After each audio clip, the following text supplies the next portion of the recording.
येडियुरप्पा किसी हालत से दिल से नहीं बोल रहा हूँ मैं रिजाइन करता हूँ बोल के मुंह से बोल रहा, कुछ नहीं रेबल होता उन्हें।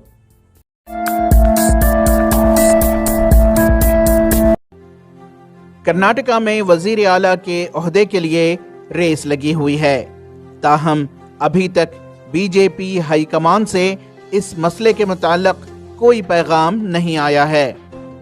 बीजेपी में चल रही इस इक़्तिदार की सियासत के हालात में ये जानना अहम होगा कि सन 2012 में येडियुरप्पा ने भारतीय जनता पार्टी से बगावत करके अपनी ही एक सियासी जमात कर्नाटक जनता पार्टी बनाई थी, जिसके नतीजे में कर्नाटका में बीजेपी जमींदोज हो चुकी थी।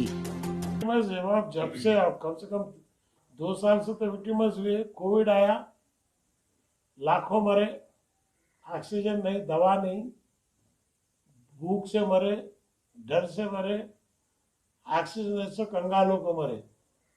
दिल्ली जब एक बार गिलास फूटिया मार्क पड़ेगा, खत्म है किस्सा कि जो है येडियुरप्पा किसी हालत से दिल से नहीं बोल रहा हूँ मैं रिजाइन करता हूँ बोल के मुंह से बोल रहा।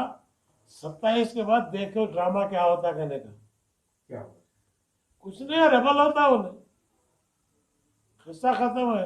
बीजेपी को माँ बोल रहे हैं। हाँ, बीजेपी को माँ करके बोल रहा, कौन जनीसो माँ कौन? झगड़ा केशव कृपा का बसवा कृपा का है। अब बसवा कृपा जीता केशव कृपा जीता अगस्त के महीने में मालूम होता। ईटीवी भारत के लिए बेंगलोर से रफीक जब्बार की रिपोर्ट।